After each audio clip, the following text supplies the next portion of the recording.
On today's show, Russell Westbrook. He's become one of the most polarizing players in the NBA. But how has his career with the Clippers been? What has the Russell Westbrook experience been like for the LA Clippers and himself? Going to be talking about it all on today's Locked On Cancun Clippers.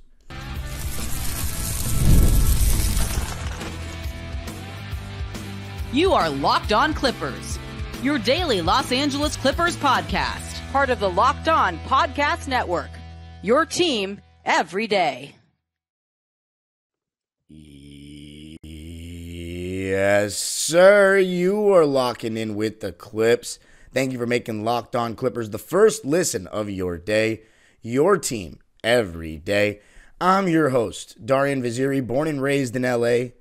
Just finished my 19th season as a Clipper fan. You can also follow me on Twitter and Instagram at DimeDropperPod and subscribe to my own YouTube channel, Dime Dropper, for even more NBA, LA sports, and NBA history content. And Locked On Clippers is free and available wherever you get your podcasts, including YouTube. And I want you to let me know in the comment section, what have you made of the Russell Westbrook experience so far? If you're a Russell Westbrook fan or stan that came here because of Russell Westbrook, then let me know what you've thought of his tenure on the Clippers in the comment section.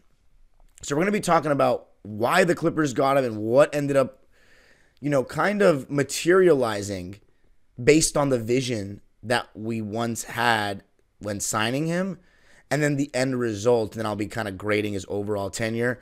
And then I'm also going to be talking a little bit about something on the more fun side at the end in regards to television regarding the Clippers. So stick around for that. But let's get right into it, right? By the way, speaking of into it, the court's on the floor now. We're getting closer, and I'm just like, man, I can't believe this is really happening. If we're going to do more podcasts about the Intuit Dome as we get closer, but wow. I mean, What about how about an Intuit Dome podcast this week? What do you guys think? Let me know in the comments. But Russell Westbrook time. So let me just give some background on Russell Westbrook. Russell Westbrook, of course, for those that don't know, went to Lusinger High School here in LA County. He is one of the greatest players the state of California and the city of Los Angeles, or the county of Los Angeles. I include the county of Los Angeles because that would mean that we're removing Inglewood and just they're not technically part, there's go by the city of Inglewood. So we're going to go with LA County. That includes basically all the major heads. Paul George, Palmdale technically still qualifies as LA County, contrary to what I believed. I thought it was on the outskirts, but it still qualifies. So Paul George counts. Kawhi Leonard does not, though. Moreno Valley qualifies as Riverside County. And I know he spent some time in Compton, but I think he spent most of his time over there in Moval. So I think we're going to have Kawhi in Riverside County as more of a Southern California hooper, not an LA hooper for me. I'm going to go with, but Westbrook is up there, right? Up there with the Pierces, and of course James Harden from who went to, not Etowanda, it's in Lakewood, Artesia. So Russell Westbrook, but then he went to UCLA, right? Kawhi went to SDSU, Harden went to Arizona State, Westbrook went to UCLA and played on a team that made it to the Final Four in 2008 alongside Kevin Love and Darren Collison. So he's already a big time. LA people like Russell Westbrook a lot. And then obviously we know what he did with the Thunder. Gets traded to Houston for Chris Paul. He and James Harden get chapter 2 of their careers together. And it was an interesting fit because it was a little bit more of a take turnsy offense, but it was a lot of teams loading up on James Harden, pass to Russ, quick attack off the wing, or Russell Westbrook cutting when everybody was staring at James Harden. And then when Harden was out of the game, Russell Westbrook got to run the show, but he was still so explosive. However, the Houston Rockets made a huge move that season that I thought was insane and terrible, even though I wasn't a fan of, I don't like Mike D'Antoni, and I did not like James Harden, but I obviously love Russell Westbrook because my dad went to UCLA. So I watched UCLA basketball as a kid. And Russell Westbrook, they made a trade that, I just think was a huge mistake. It definitely helped Westbrook and Harden scoring-wise, but you trade away basically all the centers on your roster. Trade Clint Capella, who was an incredible lob threat with James Harden, the most lethal, besides Blake Griffin and CP3, I'd say right after that, when they kind of broke up, I would say Clint Capella, James Harden was the best lob duo in the NBA. And to trade him for Rocco and PJ Tucker. Like, was it PJ Tucker? Did they go? No, it wasn't PJ Tucker. They already had PJ Tucker. But Robert Covington, and I forget who else they got in that trade off the top of my head. They just traded for length and size. It was so stupid. And the Lakers just crushed them on the inside with the bigs that they had. But also Russell Westbrook was really hurt in that bubble. Like, he did not look anything like himself. Then in 2021, it's a season that people don't talk about. Washington Wizards, triple-double average. Started the season slowly because he was still recovering from that injury that he had in the bubble. And then once he caught fire, the whole team changed. Beal was averaging 30, and we had people saying free Beal on the timeline. It was when Russell Westbrook, because I watched those games, it was when Russell Westbrook went to another level that Wizards team had to push to make the playoffs with a roster that was so bad defensively you wouldn't even believe it. And after that, his stock was still high. Obviously, gets traded to the Lakers, and yeah, it was a disaster playing alongside LeBron. And the injuries to Anthony Davis, which kind of forced Westbrook into that second scoring role, which he shouldn't really be at this stage of his career. So, and they didn't have real shooters around Russ and LeBron and Anthony Davis because they were spending all the money on those three. So when the Clippers got him, I just didn't think that it was worth people say, what's the risk? You're not spending anything, but it's just you have him on the team you take away from others. In terms of ball handling, you give him the keys, and that comes with its faults. That comes with having a point guard that can't really shoot the ball. That comes with having a point guard that can make erratic decision-making and is very emotional. Now, it also comes with all the good. However, we didn't see that much good with the Lakers because of all the things I mentioned. So I was very nervous about getting Russ, even though I'm a huge... Listen to all the stuff I said about him to start the show. Loved him. But... And it came after a time where we had gotten rid of Reggie Jackson and John Wall. We had Terrence Mann. So we didn't have a point guard on the roster. It was Terrence Mann playing point. And we had that stretch right before the All-Star break in 2023 where we were like, man, point Terrence is the wave. You're still going to give the ball to Kawhi and Paul George anyway more than anyone. We're just going to have better defensive personnel out there that will make us the defensive team that we've kind of intended on being since we put 2-1-3 together. But we went for Russ because the players, mainly Paul George and Kawhi, want a point guard. And Ty Lue has wanted a point guard for a while too. We talked about it in the last episode. We tried for Rondo, tried for John Wall. Now you're bringing in a guy that was averaging a triple-double just 2 years ago. But he's obviously just had the lowest stretch of his career. So we got Russ apparently to be our point guard, to distribute. And immediately starting from that first game, and it's mainly because Paul George and Marcus Morris went to the media and said we wanted him. And Lawrence Frank clearly didn't. That's the main thing we got to remember here. Lawrence Frank said when he described what we want in a point guard, we want someone that can defend. Okay, Russ can do that, but can shoot and play make. Shoot, when you say that, that's you're saying you don't want Russell Westbrook really. Because Westbrook is not even these days, he can't even shoot the mid-range well, and that's what really hurts him. Because back in the day, he used to hit that mid-range. He had one of the best in the league for the point guard in that NBA. Even though the mid-range had already started being a lost art, you know what I mean? I put it in quotations because I think great players still have to have it. But as far as the general emphasis of the league, yes, it's not. It's been a lost art for quite some time. But apparently in the WNBA too. I've been watching them, and sometimes they pass up mid-ranges when they're wide open and they pass it out for a semi-contested three. It's not good. I don't think you should neglect parts of the floor. But anyway, analytics ball neglects the mid-range for role players and in any catch-and-shoot sense. What was I going to say? I got off topic there for a second. Russell Westbrook. Oh, yeah, he can't shoot the mid-range anymore. So it's really just in the paint for him. But he still has so much downhill juice that defenses will react. And I started to see that right away. And the way he has better passing ability than any point guard we had starting for us since Milos Teodosic probably. Like, he whips the ball to Paul George and Kawhi off the screens in their pocket. You know, that stuff matters when we have guys like Reggie Jackson and Pat Bev and even Kawhi, Terrence Paul initiating actions. They're not hitting guys quick passes with pace right in the pocket, before the defense can recover. Because, a pass getting to the receiver a second later or even a 0.5 seconds later in the NBA, honestly, any level it matters, but in the NBA with the length and size that these guys have, that's the difference between a wide open shot and a semi-contested shot. So that stuff matters. And I started to see that right away. And when you look at Russell Westbrook's stats as a starter for the Clippers, and that takes into account the games that we were trying to get James Harden integrated, and it was really rough that we went 0-5 this season, He's averaged 15 points, 7 assists, and 6 boards in 32 games as a starter for the Clippers. James Harden's averaged 2 more points, 17, 8 assists, 1 more assist, and then 1 less rebound. So, of course, James Harden's efficiency is better. I trust him more with the ball in his hands, but Westbrook's defense is better, and we play with more pace, and the ball moves better, arguably.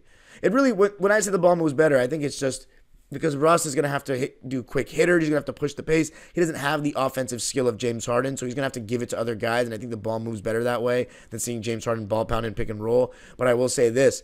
When James Harden's breaking down defenses and playing at his best, he's getting the ball moving and getting the defense in rotation, so then the ball ends up swinging well as a result. So it's just two different styles. I think when you look at those stats, though, it shows that Russell Westbrook is not as far below James Harden as we think in the impact.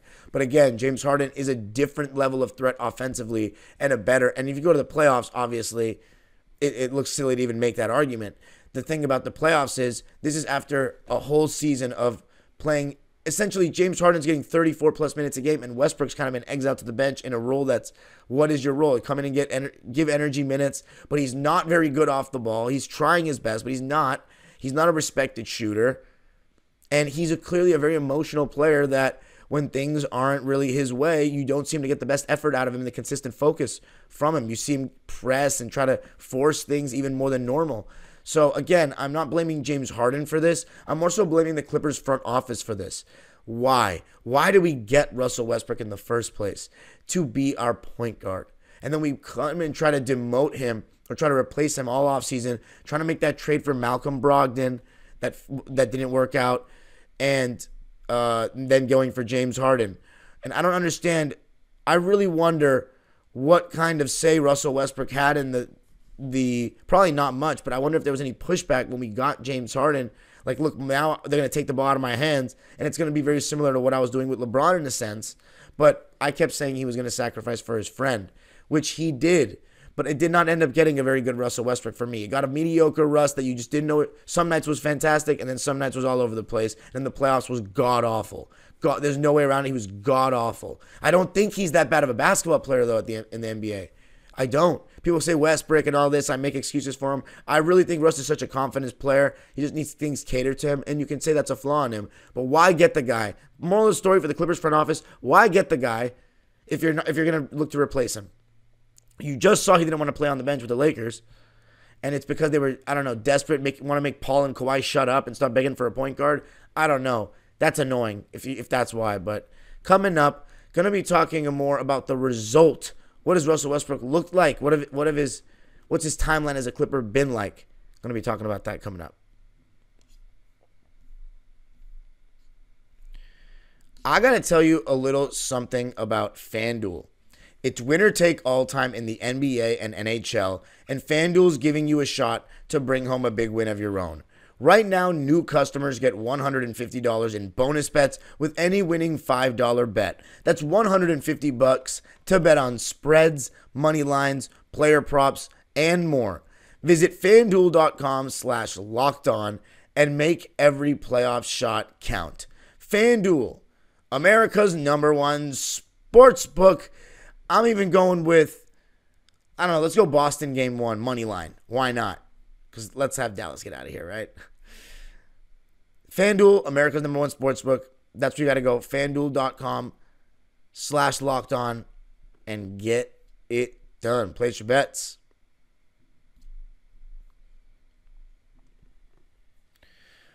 All right. So let's talk about the results on the court and the sequence of events with Russell Westbrook. Remember, Russell Westbrook's tenure as a Clipper did not start well. It began with that really frustrating game, a game in which I'll never forget, a top 2, the best Clipper regular season game I've ever attended. You can find a video of that game on my YouTube channel, Dime Dropper. It was insane. The second highest scoring game ever, Russell Westbrook's debut, playoff-like atmosphere, more Sacramento Kings fans at a Clipper game than I've ever seen in my entire life, because this was the first season that they had actually been good in a long time. So there were a lot of Kings fans. But, I mean, it was a playoff-like atmosphere. Still like 60% Clipper fans, at least. But, man, The reception Russ got was so good. The way he was pushing the pace in our offense was so good and getting us quick shots before the defense could set, something we did not quite have at any point with Reggie, with Bev, with those guys. He just pushed the pace so much before the defense can get set. Paul George and Kawhi Leonard are wide open for threes and stuff like that. Now, that game was very frustrating, not because Malik Monk made that game-tying three to send it into overtime. It went to double overtime. But what was very frustrating for me was that minutes restriction, where Paul George went over his restriction, and then he came out and couldn't play double overtime or something. It was just so stupid. The conservativeness of our medical staff last season was so frustrating. And yeah, we lost that game. And then we lost to Denver, which ended up being our best performance against them in a long time at that point. But Marcus Morris, for whatever reason, that was peak Ty Lue just leaving in Marcus Morris, was playing in crunch time after he'd had a bad game and just completely sold the whole game for us.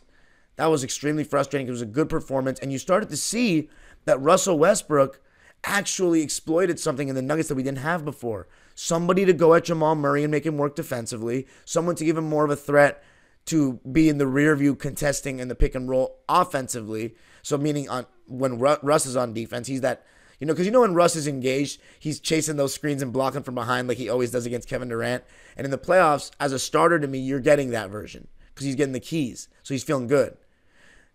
And then he's posting up Jamal Murray on the other end, stuff like that, and challenging Jokic at the rim because Russ, he gets up so high. Jokic, he's not a problem for him at the rim. It's just a matter of if Russ can make the layup because we know he misses a lot of those contested layups. So, and those are still going to be there as a starter, by the way. Those are still going to be there. It's just that you're going to get good with bad because he's going to be out there to have a longer leash. Now, some people think, if you have that as a starting point guard in 2023 or 2024, your team's not going to make the playoffs or something like that. I just don't agree. I think he's a good fit with Kawhi and Paul and Terrence Mann in our team. He gives us some stuff that we don't have, that athleticism, that rim pressure that we've been begging for. But he obviously brings his faults as well. Now, third game, I believe, was against the Minnesota Timberwolves. I was there. That was the closest I had sat in a game in years. That video is also on my channel. It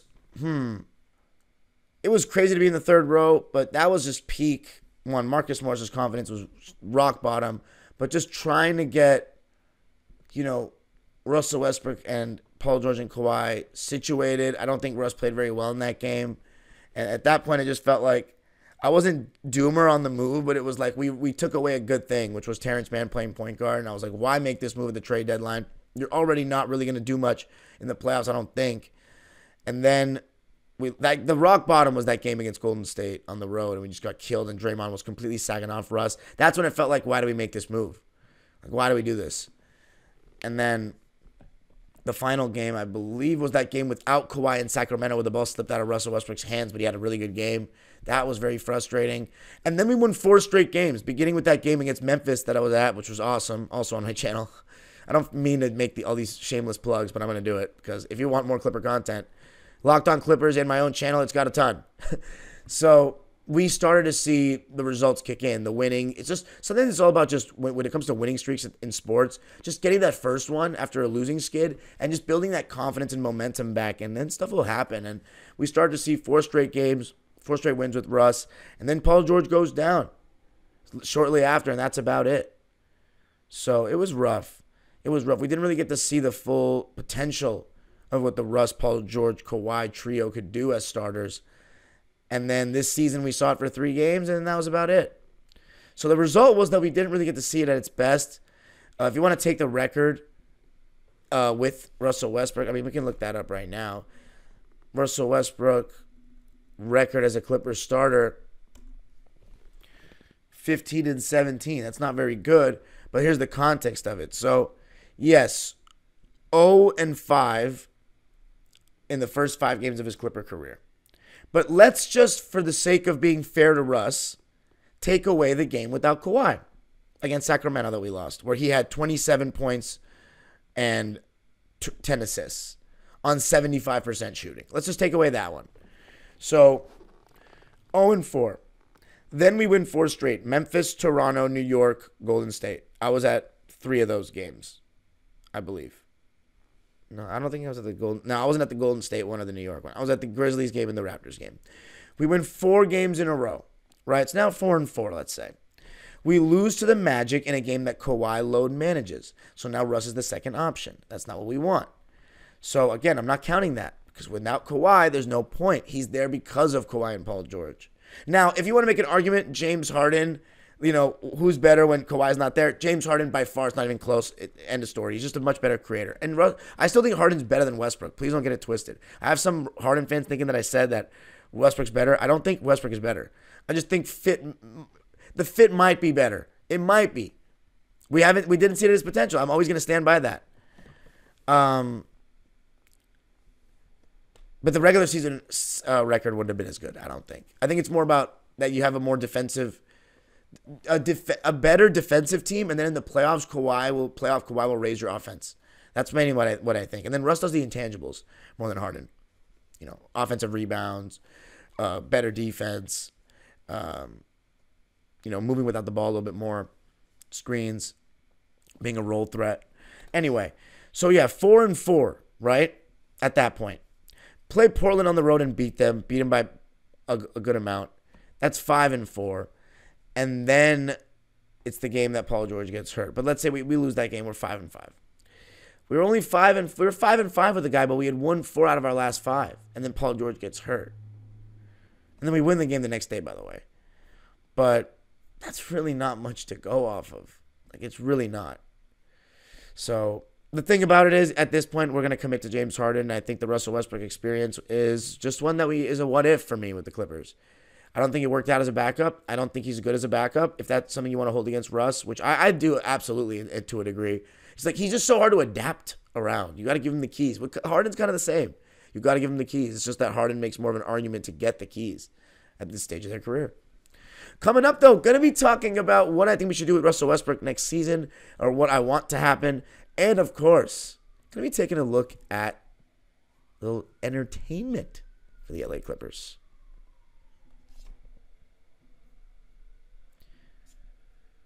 This next segment is brought to us. This show is sponsored by BetterHelp. We all carry around different stressors, big and small. But when we keep them bottled up inside and don't release them, it can start to get to us. It can start to affect us in negative ways. Therapy is a safe space to get things off your chest and to figure out how to work through whatever's weighing you down.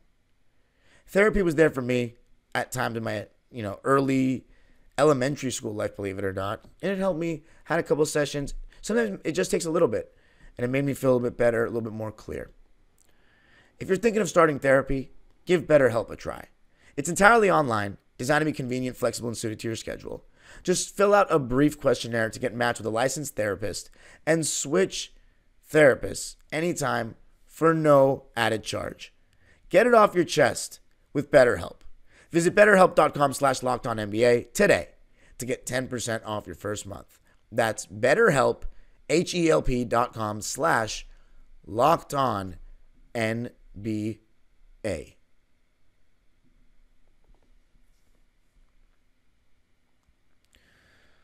All right. Let's talk about what I want to happen with Russell Westbrook this upcoming season. Now, he's got a player option that he can opt into. If I were him, I'd opt out. I would not, I would try to see, here's what I would do. Try to see if any team would be willing to start me. Maybe they'll take me back in Washington. I don't know. I mean, who was starting at point guard for them? Tyus Jones? At this point, just have Russell Westbrook there to sell tickets. Russell Westbrook, if he can find a place, maybe Orlando. But they don't have, the problem with Orlando is their spacing's bad enough as it is. I wouldn't want to get someone like Russ for what they have. They actually have enough of what Russ is. He would be a good fit in terms of personality with them, but they don't need that. So let me just say this. Russ, if I can try to find a place I can start, if it doesn't, maybe even Miami. They have Tyler Hero. if you can't find anything, stay with the Clippers. I mean, you don't want to move out of LA, all that. But of course, there's a personal side of this too. Does he even want to leave LA? All that. But yeah, if I were him, I would try to get a starting job. I don't think that role being James Harden's backup is fun. Doesn't look fun. Anyway, now going to be talking really briefly about this new show on FX. I don't even know if I've mentioned it on Locked On Clippers, called Clipped. It was initially going to be called The Sterling Affairs, but I guess that sounded a little bit too formal. Clipped. What's amazing is, here in Los Angeles, we've been blessed to have both LA teams have a show about them with actors. Winning Time on HBO for the Lakers, and then Clipped for us. The fact that, the Lakers, it's normal, right? But for the Clippers, we've gone from the butt of jokes in movies to we're getting shows made about stuff that happened for our franchise. I know it's negative. Donald Sterling, I know it's awful. But you know what? It changed our franchise forever. And, man, it's going to be cool. I haven't watched an episode yet. It just came out. That's why I'm mentioning it. Lawrence Fishburne playing Glenn Rivers. Check it out. I think, let me see where you can find it. You can find it on FX, but it's just so funny. I can't wait to see, the recreation of it all. Hulu. So, yeah, it'll be interesting. Let me know if you guys watch it. Let me know if you guys want me to do episodes on it. I doubt it because there's just so many people that probably don't have Hulu or whatever that want to watch it, that want to watch it but can't, so it's not worth making episodes on it, but it would be hilarious. There's nothing to talk about right now in the offseason. By the way, if you're wondering, when is it not going to be Locked On Cancun Clippers anymore? Not the whole offseason. It's going to be once the season ends, because then everyone's going to be in Cancun. Right now, we're just there early. But anyway, Clipped. That'll be interesting to see how they portray what was it really, I was a sophomore in high school at the time, and I'd been a Clipper fan at that point that was my 9th year as a Clipper fan. That's 10 years ago. And I always remember at that point, I was old enough to realize, we're probably not going to win a championship in my life because of Sterling. But you know what, though? I was starting to have hope because he put together Lob City, and they kept Chris Paul. We re-signed Chris Paul in the summer of 2013 because I think Sterling realized how much more money he could probably get if the Clippers are actually profiting or actually doing. I don't know if they were not profiting before, but we were selling out every night with CP3. We were real. We got playoff money now. So, I started to get hope that maybe Donald Sterling had realized that winning is fun. But, I knew that he was still a cheapskate and a weird guy. I didn't know he was racist, but I knew he was a weird guy. And then when the news broke, I remember my first thought was I was actually ecstatic. I was ecstatic when I heard that because I knew that potentially if there's any good in the world, he's not going to be owning my team anymore and my life is going to change. Because at this point, I'm so in deep with the Clippers. I'm not so loyal. I'm not going to change teams.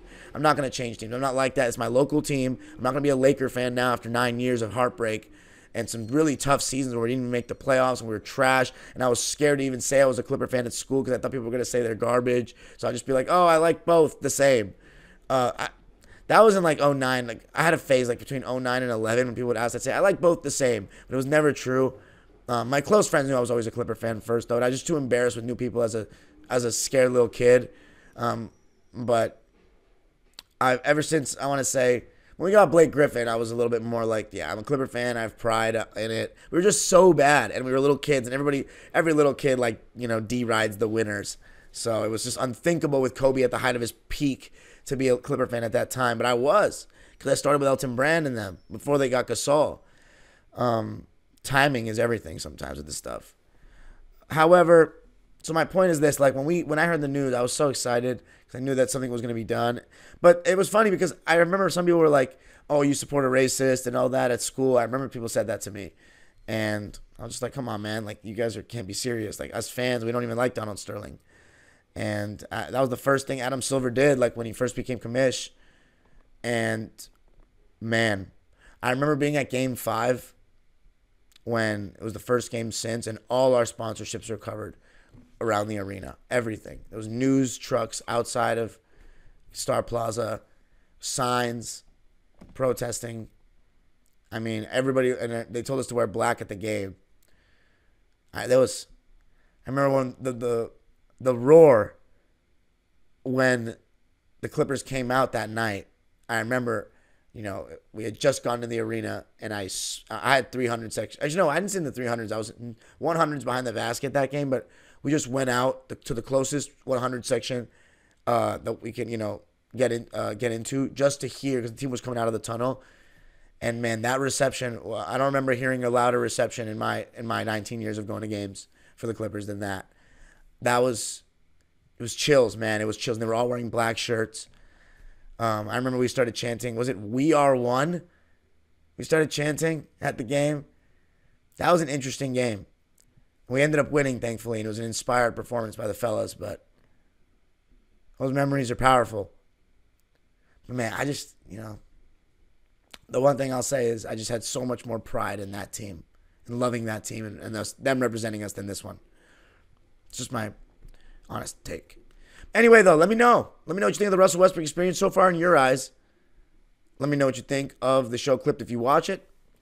You can follow me on Twitter and Instagram at DimeDropperPod. Subscribe to my own YouTube channel, Dime Dropper. Keep giving me episode suggestions in the comments as well. Locked On Clippers, free and available wherever you get your podcast. Make sure you subscribe and hit the notification bell so you know every single time we post a video on your favorite team, the LA Clippers. The age-old proverb continues, go Clippers.